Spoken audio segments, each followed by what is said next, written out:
Boa noite a todos. Estamos vivendo mais uma quinta-feira hoje, a nossa aula número 49, na continuidade do estudo do Evangelho segundo o Espiritismo.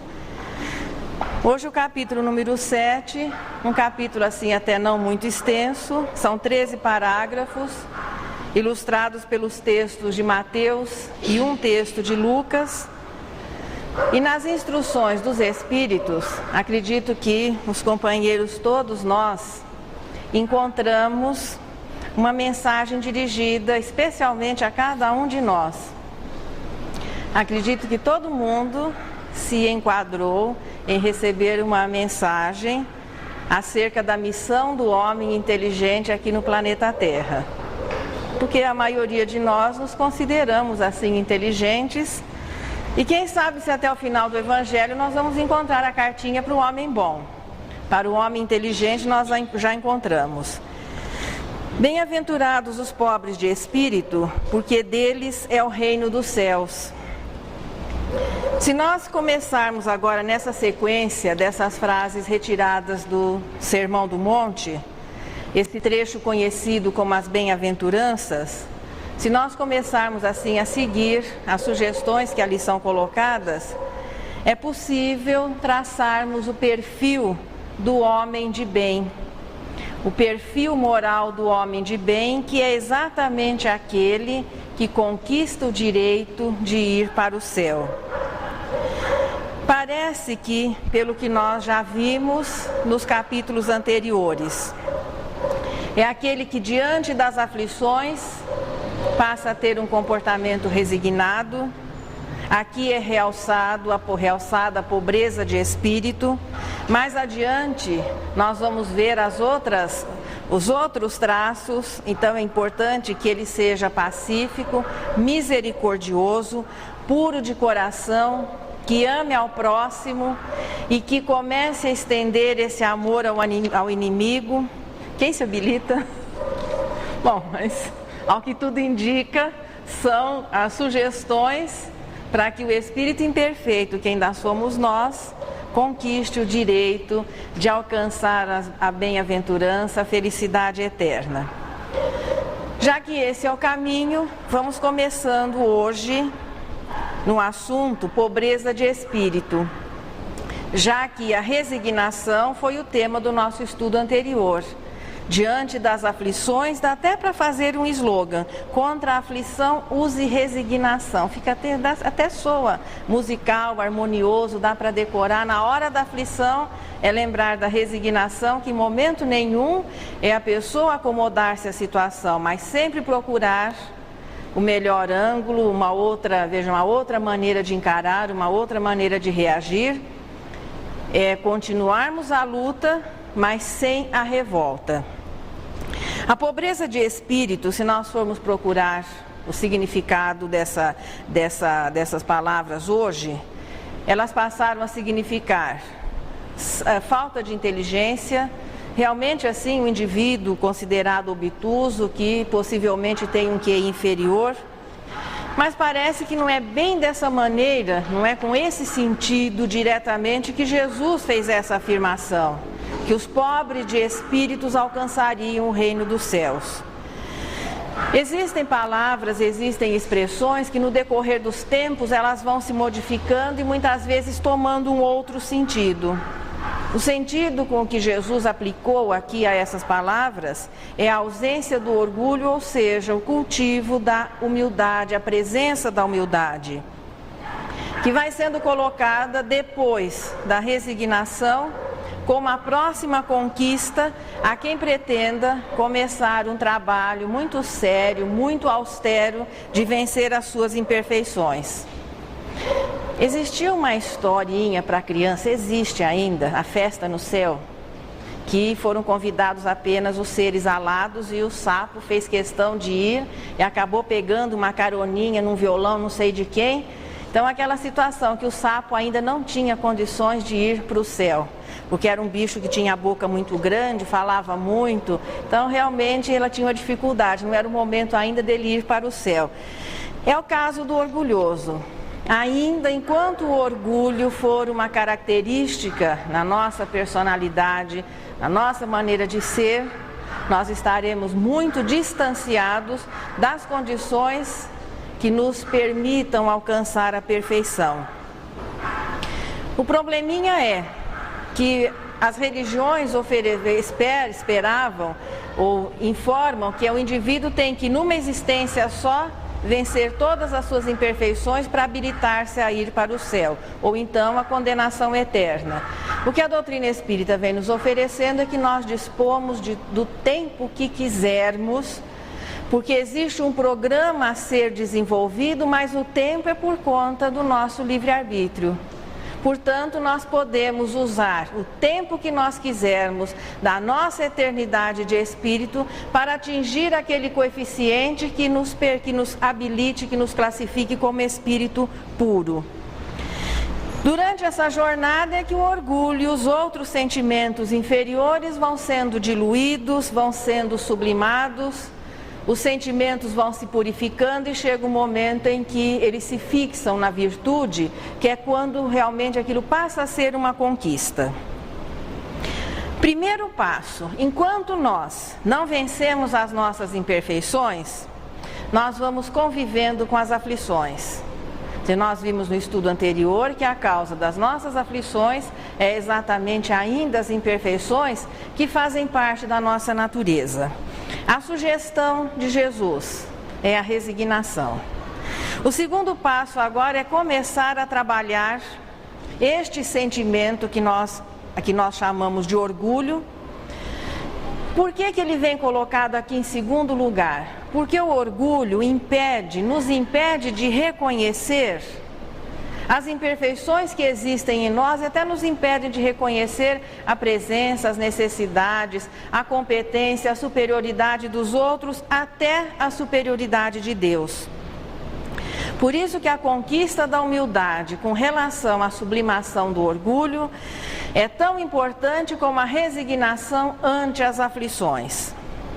Aí nós poderíamos perguntar, mas de onde vem esse danado do orgulho que parece tiririca, que você arranca, mas em alguns momentos nós conseguimos vencê-lo, depois naquele rompante assim ele salta com tudo e você novamente se vê às voltas, muitas vezes não conseguindo dominar as expressões desse sentimento.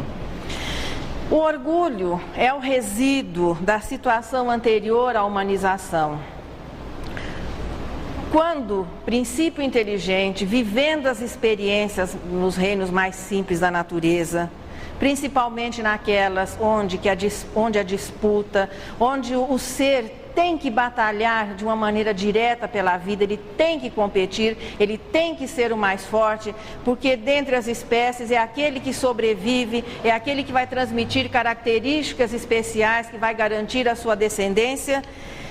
Isso, quando é transposto para a humanização, esse sentimento de superioridade, de procurar ser o mais em todas as coisas, aqui se chama orgulho, lá faz parte do instinto de conservação. Portanto, se lá era a condição essencial à sobrevivência, aqui já vai mudando de figura. Nós vamos aprendendo não só a sobreviver, mas conviver, porque todos têm o mesmo direito e têm as mesmas necessidades. É que o espírito de início, ele mantém aquele pique anterior, vem com o pé firme ainda no acelerador do instinto e continua, querendo ser o mais sempre em todas as situações, em detrimento e nem reconhecendo que os outros também têm alguma coisa a oferecer, que os outros têm qualidades, que nós não somos o dono da verdade. E muitas vezes isso se estende até a presença divina. Com relação ao próximo, que é onde nós vamos viver todas as lições da convivência, que são essenciais para o desenvolvimento moral, é aquela pergunta que foi feita a Jesus: mas quem é o meu próximo?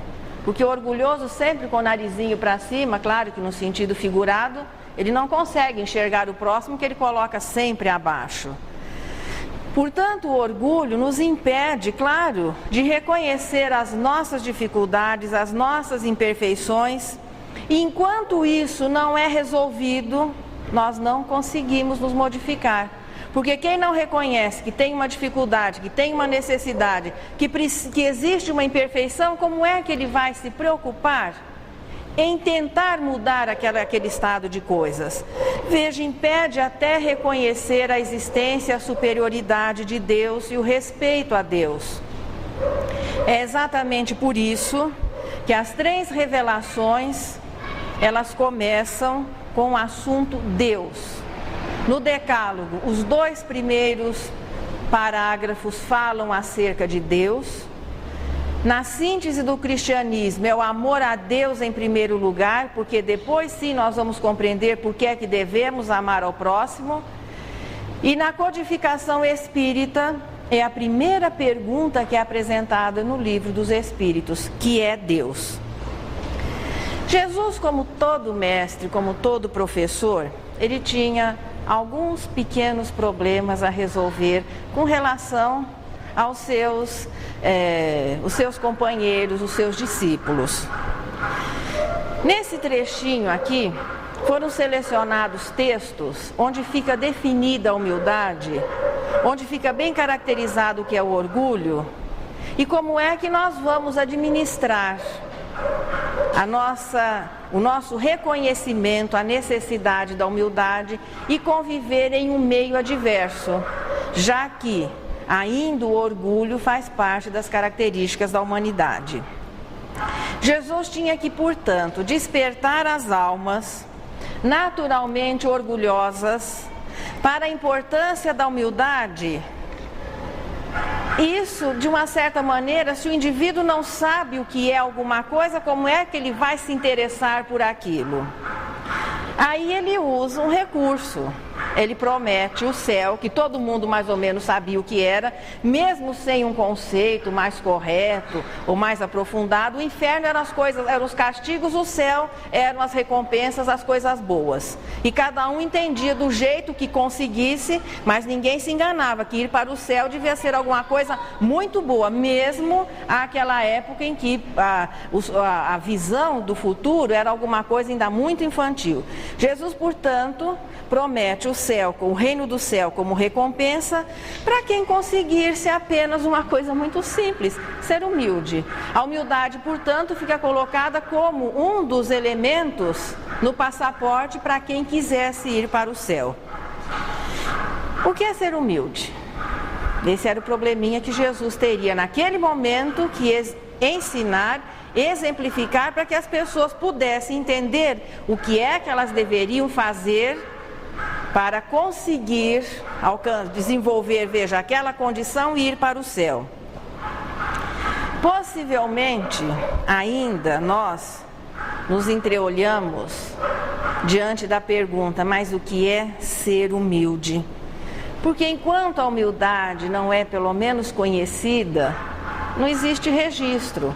Aí vem então as situações, as explicações, os momentos de que Jesus se aproveita para poder transmitir aos seus discípulos, às pessoas que naquele momento tiveram o privilégio, embora não sendo discípulos diretos, mas de conviver com ele, e para todos nós que estamos agora na situação de discípulos também, parando para ouvir as lições de Jesus. Se possivelmente não fizemos isso nesses 2000 anos, hoje estamos nos concedendo esse tempo para que possamos começar a compreender dentro, veja, da maneira como ele colocou a sua época, mas com validade eterna. Por essa ocasião, os discípulos se aproximaram de Jesus e lhe perguntaram: quem é o maior no reino dos céus? Jesus, chamando assim o menino, o colocou no meio deles e respondeu: digo-vos em verdade que se não vos converterdes e tornardes quais crianças, não entrareis no reino dos céus. Aquele, portanto, que se humilhar, se tornar pequeno como esta criança, será o maior no reino dos céus. Aquele que recebe em meu nome uma criança, tal como acabo de dizer, é a mim mesmo que recebe. Jesus representaria, melhor dizendo, não exatamente na criança, mas na infância, Veja a primeira comparação para que nós pudéssemos entender o que é humildade. Mas todas as crianças são humildes? Ora, à luz da doutrina espírita, nós já entendemos que a infância é um problema físico e que reencarnado num corpo, no momento vivendo a fase da infância, está um espírito tão ou mais inteligente quanto nós, tão antigo ou mais do que nós, que não existe diferença de espírito entre o adulto e a criança, apenas que os órgãos ainda em desenvolvimento não oferecem ao espírito as condições para que ele possa expandir-se, para que ele possa se utilizar dos seus recursos, melhor dizendo, para que ele possa mostrar-se como é. Porque de início parece que até existe um comportamento assim mais ou menos padrão, mas à medida que os órgãos vão se desenvolvendo e o espírito vai se tornando o condutor do seu veículo, há surpresas. Mas nem parece, mas imagine esse aborrecente, não pode ser aquela criança tão dócil, tão meiga, ou às vezes as situações que a vida vai oferecendo e o adulto é tão diferente daquelas propostas iniciais, até com relação à juventude. Quantos idealistas que depois se tornam realmente mercenários na vida. Então a vida vai oferecendo condições de um indivíduo mostrar-se como ele é. Durante a infância, o espírito fica limitado, dependente, os órgãos não permitem maiores expansões, ele não tem no consciente dessa existência uma série de informações.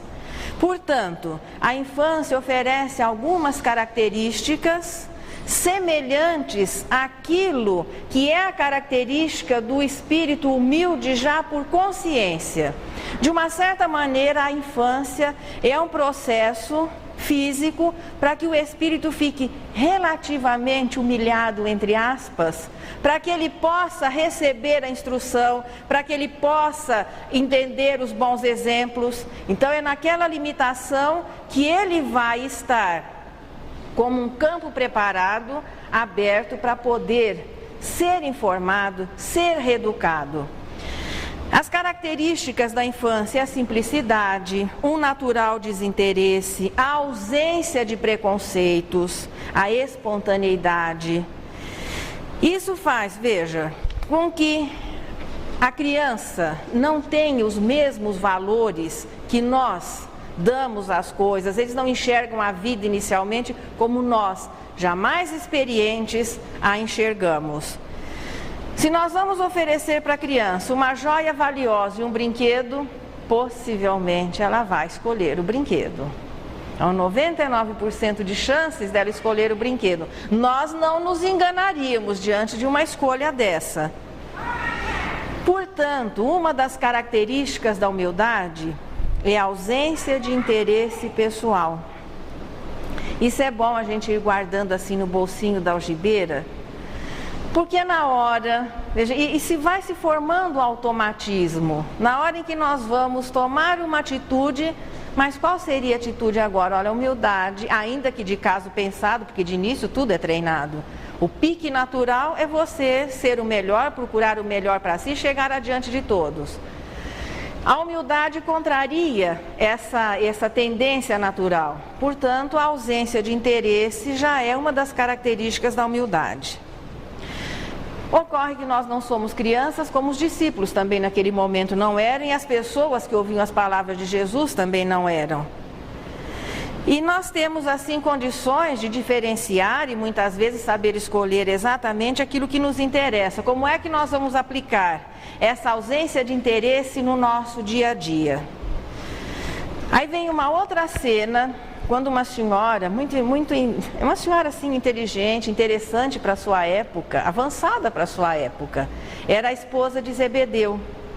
Dada a situação que a mulher vivia, Salomé era alguém assim, bem avançado. Então ela vai, procura Jesus e com os seus 2 filhos, vem e conversa com Jesus e diz o seguinte, Jesus pergunta para ela, o que queres?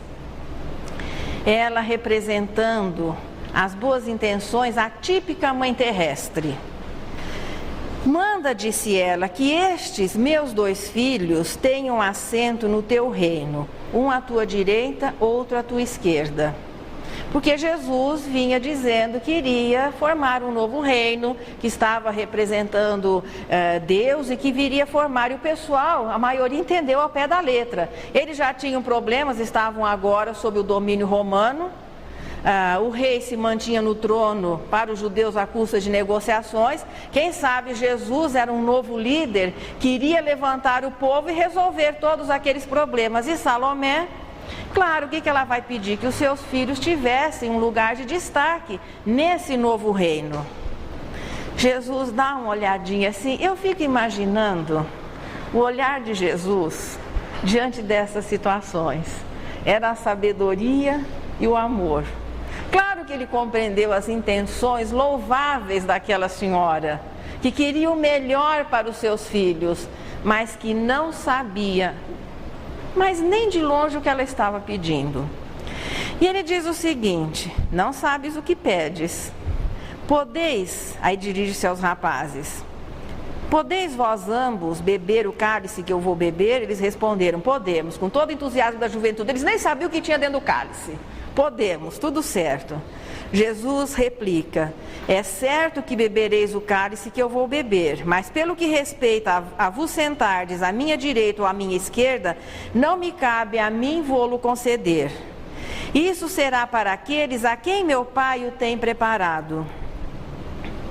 Aí os discípulos, porque a cena foi no momento em que os discípulos estavam perto. Aí a cena, os discípulos ficaram olhando aquela situação que para eles pareceu estavam se ajeitando alguns privilégios para alguém. A reação deles também foi tipicamente humana de quem se sente injustiçado e preterido. Vamos considerar que a maioria dos discípulos era mais idosa que Jesus e esses eram os 2 discípulos mais jovens. Vem a mãe e vem interceder para que os 2 tivessem uma situação privilegiada. E Jesus parecia que estava indo na conversa e já estava acertando as bases da situação que os 2 teriam no trabalho. Ouvindo isso, os 10 outros discípulos, foi a turma toda, se encheram de indignação contra os 2 irmãos. Jesus então os chama para perto de si e diz: sabeis que os príncipes das nações as dominam e que os grandes as tratam com império. Assim não deve ser entre vós. Aí ele dá aquele puxão de orelha coletivo. Ao contrário, aquele que quiser tornar-se o maior, seja vosso servo.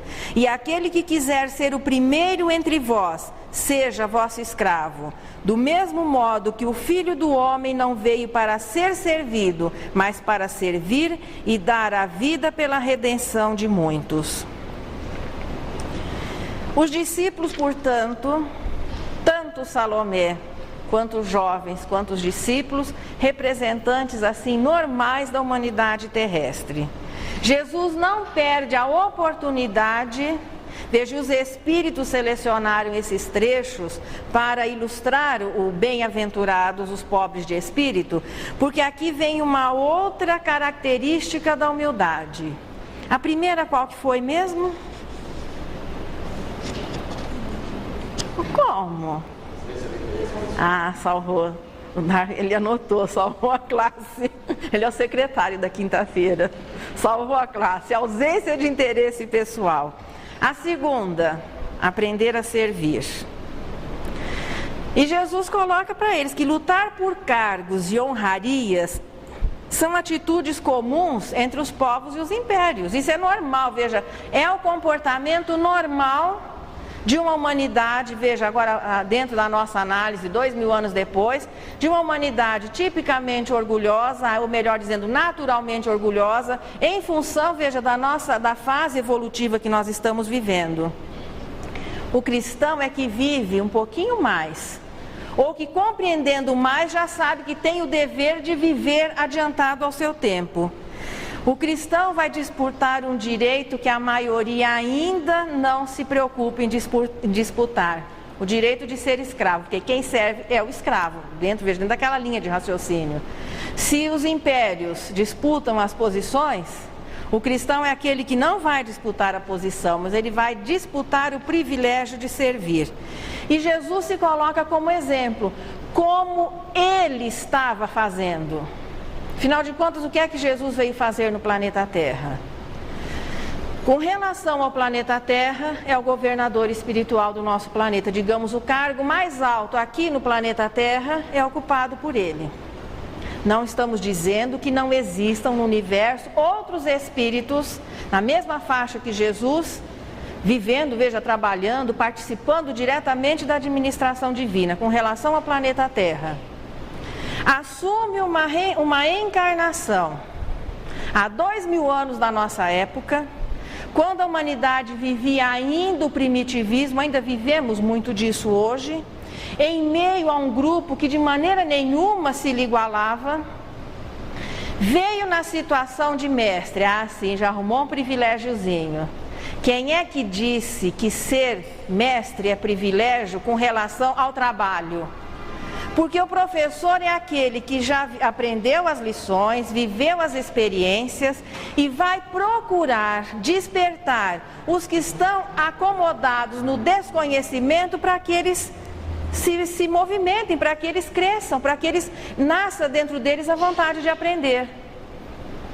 Quer dizer que o professor é aquele que tem uma carga extra de trabalho, porque o que ainda não sabe, não compreendeu a importância ainda do que ele está perdendo.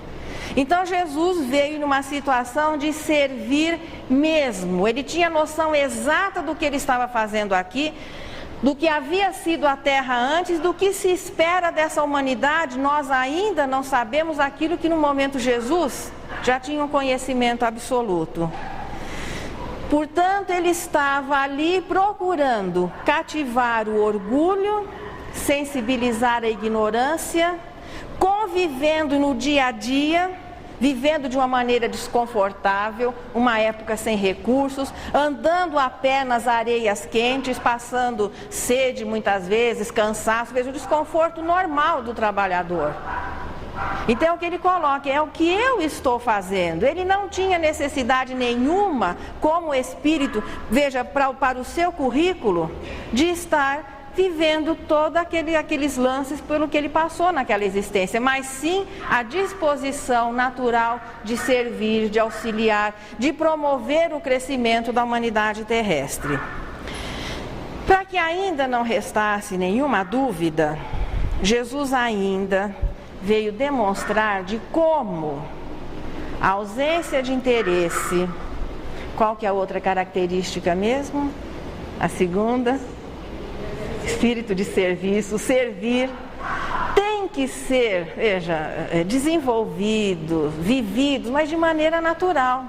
Não adianta sair por aí com a camiseta "eu sou humilde" para que todo mundo reconheça. Não é dessa maneira. Enquanto nós nos orgulharmos da nossa humildade, ainda estamos a zero. Tem que começar a ser natural. É claro que de caso pensado, mas ser natural.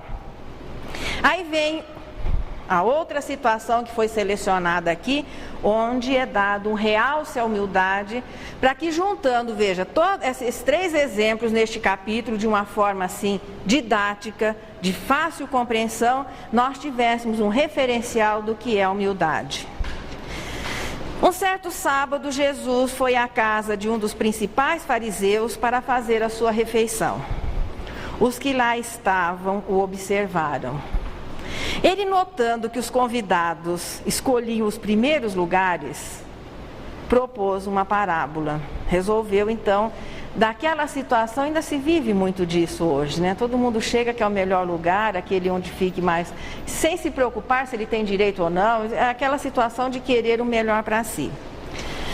Quando fordes convidados para bodas, não tomeis o primeiro lugar, para que não suceda que, havendo entre os convidados uma pessoa mais considerada do que vós, aquele que vos haja convidado venha dizer-vos: dai o vosso lugar a este, e vos vejais constrangidos a ocupar, cheios de vergonha, o último lugar. Nossa, mas é uma coisa terrível. Mas não tiramos do lado de Jesus. Você chega em uma festa, vê as cadeiras da frente desocupadas, vai lá, se instala, alguém chega, olha, essas cadeiras estão reservadas para determinadas pessoas, uma situação realmente constrangedora. Quando fordes convidados, ide colocar-vos no último lugar, a fim de que, quando aquele que vos convidou chegar, vos diga: meu amigo, venha mais para cima. Isso então será para vós um motivo de glória diante de todos os que estiverem convosco à mesa.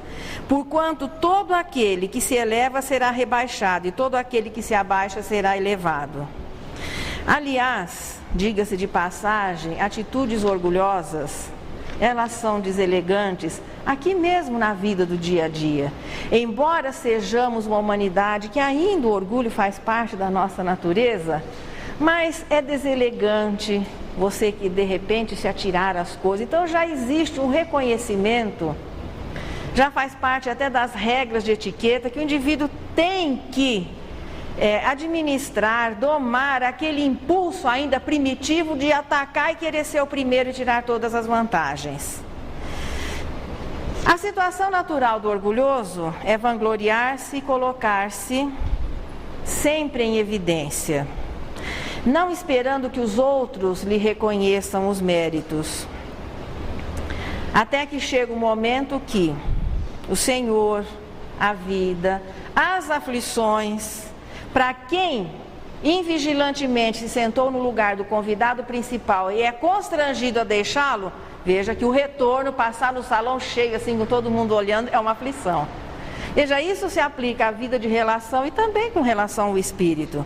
Veja que as aflições é que vão colocando também o orgulhoso no lugar, até que pelos méritos ele chegue onde antes ele ambicionava, mas de uma maneira natural, quando isso lhe for devido. O importante, portanto, não é exatamente do outro lado, o reconhecimento humano da humildade que você está se esforçando e que vai se tornando uma conquista, mas o importante é o reconhecimento de Deus. Como é a humildade, portanto? Jesus a representaria em primeiro lugar na simplicidade natural, na espontaneidade que existe na infância, a ausência de interesse pessoal. Como desenvolvê-la? De caso pensado, procurando não mais ser servido, procurando não mais sempre dominar, mas esforçando-se muito em desenvolver o espírito de serviço. Não nos preocuparmos com o reconhecimento do mundo, o indivíduo não querer se destacar pelas atitudes que ele até considera humildes, mas com naturalidade aceitar em muitas situações os últimos lugares que a vida vai oferecendo, até que a própria vida lhe solicite um concurso, o trabalho, em algum lugar onde haja o destaque, quando ele tiver condições de viver esse destaque. Perguntaram um dia para o Chico Xavier se o preço da popularidade era muito alto para ele. Ele disse que não, porque ele nunca havia procurado. Ele não se sentia alguém popular, notado. Não, eu não sinto isso, eu nunca procurei. Veja, o peso da evidência pesa aquele que ainda não tem condições para viver essa evidência. Por isso nós vemos muitas pessoas que quando se destacam do grupo se desajustam, porque não tinham condições de ser ainda alguém notório, alguém importante, porque aquele que tem consegue passar isso com naturalidade. Ele não se envaidece, ele vive com naturalidade a situação de projeção, ou que a arte, ou que outras situações vão lhe conferir, porque aquilo já faz parte da sua natureza. Em todos os momentos ele se sente aprendendo, ele não se vangloria daquilo que ele conquistou, daquilo que ele já sabe, mas começa a reconhecer a importância de poder servir, de poder aprender mais. Então aí não ocorre desajuste. Então nós temos que esperar, porque quando nós pudermos realizar alguma coisa maior, viver uma situação de destaque, a vida vai encaminhando. Realmente, a situação de orgulho, eu sempre às vezes fico pensando, conversando com os botões, o orgulho não é só um problema de ordem moral, nesse sentido assim austero, sério para o espírito. Mas o orgulho, vamos encarar de uma maneira mais leve, é infantilidade. Identifica sempre infantilidade. Diante do que é o universo, diante do que é a vida, do que é o conhecimento, que como uma humanidade de provas e expiações, nós estamos nos iniciando agora no conhecimento das coisas, diante do que é ser bom. O indivíduo ser orgulhoso, porque ele tem um coeficiente de inteligência maior e que o corpo que ele usa no momento permite expandir. Ser orgulhoso diante do infinito porque você conseguiu ganhar um terreninho de 10 por 25. Mas o orgulho torna o indivíduo, a palavra certa é ridículo. Todas as vezes que nós estivermos nos sentindo assim envaidecidos, orgulhosos de alguma coisa, tenha certeza que diante da vida nós estaremos fazendo um papel ridículo. Quando se alardeia muito, veja, quando alguém alardeia muito as suas qualificações ou as suas habilidades, certamente não deve ser um profissional muito bom. Olha, isso se aplica até em situações assim de casos de doença mental. Então, em determinada época, a gente trabalhou um pouquinho mais nesse campo. Então, o paciente que chegava, que era encaminhado para um setor de terapia, e que o que você gostaria de fazer? Eu faço qualquer coisa. Pouco futuro. Aquele que já chega assim, não, olha, eu não sei muito, mas se a senhora me ensinar, esse logo já estava se ajeitando e a sua permanência era menor. Porque quem acha que sabe tudo, você vai oferecer o quê? Ele sabe tudo, você não tem o que oferecer para ajudá-lo. Agora, quando a gente reconhece que tem limitações, que tem imperfeições, que tem problemas, é aquela situação das aflições. Metade do problema está resolvido, o quadro doloroso já está sendo revertido, porque a partir daí é só a modificação, a conquista e a manutenção. E enquanto o orgulho for a motivação das nossas ações, em muitas situações ainda é, com certeza a vida vai nos rebaixar, a vida vai nos mostrar, olha, aqui não é o seu lugar. Volta lá, senta no último lugar, porque aqui existe aquele que pode estar sentado nesse lugar. Por isso que o orgulho, considerando-se a sequência anterior, quando as aflições estão nos oferecendo umas lições para que nós possamos sublimar o orgulho, nós, diante disso, é a resignação, não estaremos sendo injustiçados. E o orgulho é o próximo passo, porque é ele que nos impede de reconhecer que nós temos que mudar alguma coisa no interior. Aí Jesus, em outra oportunidade, se expressa da seguinte maneira: graças te rendo, meu Pai, Senhor do céu e da terra, por haveres ocultado estas coisas aos doutos e aos prudentes, e por as teres revelado aos simples e aos pequenos. Mas será que Jesus ou Deus esconderia o conhecimento, a sabedoria daqueles que já têm até uma condição intelectual melhor de receber as informações? É exatamente por isso que na sequência normal, veja, na progressão do cristianismo, foram os simples, os aflitos que primeiro se sensibilizaram pelas lições. Porque vamos considerar que é no momento em que estamos sofrendo a dor que nós vamos estar prontos para ouvir as lições que nós não ouviríamos se estivéssemos fortes e saudáveis.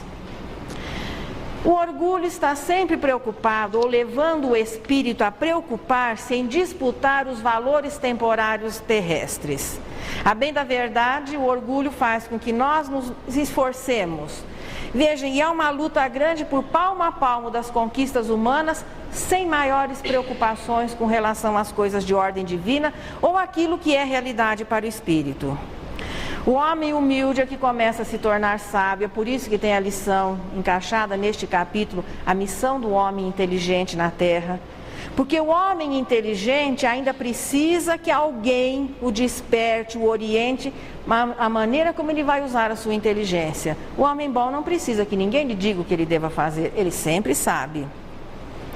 Por isso, os segredos do céu, de uma maneira assim simbólica, esses vão sendo percebidos por aqueles que realmente reconhecem o quanto lhes falta aprender. E não por aquele que se encastela no pouco conhecimento que tem, imaginando que ele já saiba tudo.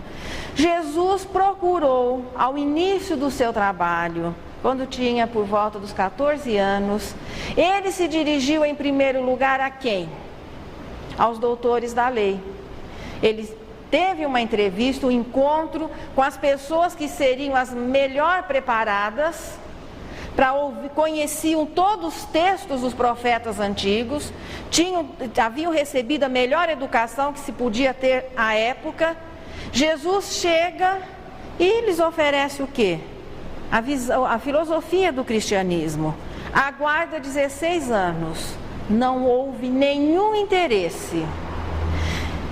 Eles não se interessaram absolutamente pela mensagem que aquele jovem vinha trazendo. Quantas pessoas ouviram Jesus dizer no momento que João era Elias? Isso está gravado nos textos do Novo Testamento. Quantas pessoas ainda têm dificuldade de entender a simplicidade do que é a reencarnação? É por isso que muitas vezes ele dizia, olha, é preciso ter olhos para ver e ouvidos para ouvir. Porque enquanto ainda você não se dispõe a aceitar, a ouvir, a modificar, veja, a substituir os clichês anteriores, as informações anteriores, fazer uma comparação se o que está sendo oferecido não é melhor do que nós temos, o orgulho nos impede a isso. Nós não nos preocupamos em ouvir, não nos preocupamos em ver, muito menos em estabelecer alguma comparação, para ver se aquilo que está chegando não é melhor do que nós temos em nosso interior. Por isso o cristianismo à época não foi assimilado pelos poderosos. Jesus não precisou esconder, não é que Deus esconda as suas revelações dos poderosos, dos simples, melhor dizendo, dos orgulhosos. É que o próprio orgulho impede o indivíduo de enxergar. Veja, enquanto a alma se sentir sabendo mais, não está pronta, não está apta a aprender. O cristianismo, em primeiro lugar, foi aceito pelos fracos e pelos aflitos à sua época, porque ele vinha com uma proposta de consolação. Talvez muitas pessoas acorreram buscando a solução imediata dos problemas. Mas o que Jesus viria oferecer era o consolo através da instrução e o alívio. Porque quando você tem consciência de por que está sofrendo, a consequência imediata é a resignação, que já se constitui no alívio. O cristianismo poderia ter sido, naturalmente, a continuidade da primeira revelação do mosaísmo, só que tal não sucedeu. Os judeus poderiam ter tido, veja, o privilégio de terem sido os divulgadores da mensagem de Jesus. Foi o primeiro lugar onde a ideia chegou.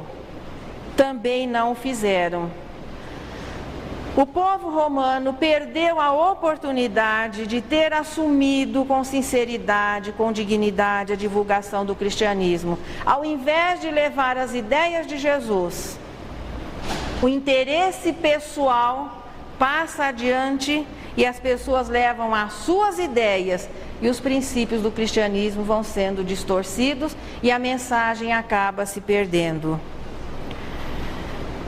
Deus não tem pressa. Por que ele não tem pressa? Porque ele sabe que nós vamos dar certo. Em primeiro lugar, somos nós seus filhos, feitos à sua imagem e semelhança. Portanto, se a natureza divina é amor e sabedoria, nós também somos amor e sabedoria. Só que nós precisamos de tempo. Da mesma maneira que a semente da laranjeira precisa de tempo e as circunstâncias favoráveis para que possa se transformar-se num pé de laranja, o princípio inteligente precisa do tempo concedido pelas reencarnações para que ele possa brilhar em amor e sabedoria. E como Deus sabe que isso é uma lei, porque foi Ele que criou o princípio inteligente e fez as leis, Ele não se apressa. Nós é que devemos ter pressa. Porque quanto mais nós nos demoramos vivendo, veja, essa situação primitiva de orgulho, mais nós vamos sofrendo. Porque chega um momento em que, vencida pelas aflições, e não que Deus nos queira aflitos e sofredores, mas é a consequência natural ao desrespeito às leis, é a aflição. Aí chega um momento em que, vencida pelas aflições, o indivíduo nota que ele tem uma série de dificuldades, que ele tem uma série de problemas, que ele precisa se modificar. Aí sim, a alma começa a viajar mais rapidamente na estrada do seu progresso. Aí nós vamos voltar um pouquinho para aquele comentário do significado de pobres de espíritos. É claro que Jesus sabia perfeitamente o que estava falando. Existe, claro, uma outra interpretação, mas vamos voltar um pouquinho assim, diante de um grupo naturalmente orgulhoso, ainda vivendo as suas expressões primitivas, mesmo que disfarçadas de tecnologia, de coisas bonitas, mas como é que ele vai encarar? Qual seria a análise da atitude de Jesus hoje? Ele não precisaria ter passado por todas aquelas, entre aspas, humilhações. Como é que nós encaramos? Como é encarado o humilde diante de uma sociedade naturalmente orgulhosa e egoísta? Ah, sim, ele não disputa os primeiros lugares, porque ele deve ter um QI meio baixo, que ele não vai conseguir mesmo. Porque a pessoa realmente não tem as condições, talvez, de se colocar em destaque. É muito estranho alguém querer servir quando todo mundo está disputando o privilégio de ser servido. Realmente são atitudes que aparentemente qualificariam o indivíduo como alguém sem recursos, obtuso, limitado, que talvez não tenha conseguido as glórias do mundo porque não tivesse condições. Por isso que o não julgar é a lei maior. Aí vem a história do céu. Mas esperar até a perfeição para chegar ao céu, brigando com orgulho, mais tarde vai entrar o egoísmo na história, não é assim uma promessa muito distante da nossa realidade? Para quem vive num plano de prova e expiação, dizer que ele vai ser feliz só quando ele atingir a pureza de espírito, parece alguma coisa desmotivadora. Nós nem sabemos exatamente o que é essa felicidade absoluta, o que é a pureza de espírito, né? Só que não é bem assim. Jesus não ofereceria alguma coisa que não oferecesse não uma gratificação a ponto de a nível material, não. Mas que já não promovesse um bem-estar moral desde que quando começasse a ser vivida. O orgulho pode, até em determinados momentos, enquanto a pessoa não nota que ele está sendo ridículo, enquanto a pessoa não se toca que ele não é o mais importante, mas que ele vive um momento assim de relativa importância, enquanto ele não nota que o orgulho é alguma coisa que o atrapalha ao invés de auxiliar, até que em alguns momentos esse orgulho pode promover situações de um bem-estar passageiro. A humildade vai oferecer uma tranquilidade de alma que aqui na terra já pode ser considerado um pedacinho do céu. O que é humilde, naturalmente humilde, nós estamos fazendo, não é incapaz, não é limitado, não. Em quantas situações, pessoas mais experientes do que nós se calaram e nós falamos tudo que tínhamos direito, depois você vai ficar sabendo, aquele era especialista no assunto que você falou tanta coisa indevida e a pessoa ficou quietinha. Veja que a tranquilidade de consciência, a tranquilidade de alma que a humildade oferece, pode ser já a nível de prova e expiação, um pedacinho do céu. Não precisa esperar apenas na pureza de espírito para que a humildade conceda o reino dos céus.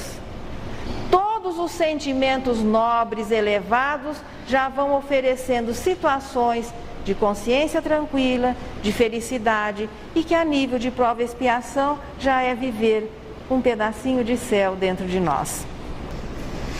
E hoje nós selecionamos uma poesia, é o dom de Deus, mostrando que a vida vai esculpindo a pedra bruta, cheia de imperfeições, que é o espírito, até que ele se transforme num anjo. E Maria Dolores colocou isso de uma maneira muito bonita, dizendo o seguinte: alguém um dia perguntou a Michelangelo, enquanto ele esculpia: Senhor, por que razão martelar esta pedra indefesa? Não seria mais justo deixá-la em paz no coração da natureza? O escultor, entretanto, respondeu simplesmente, sem alterar a voz: um anjo mora preso neste bloco maciço e tem o compromisso de trazê-lo até nós. E batendo e cortando aresta sobre aresta, aparando e brunindo o mármore que entesta, vê afinal o instante em que ele próprio exulta. A obra-prima que jazia oculta aparece soberana.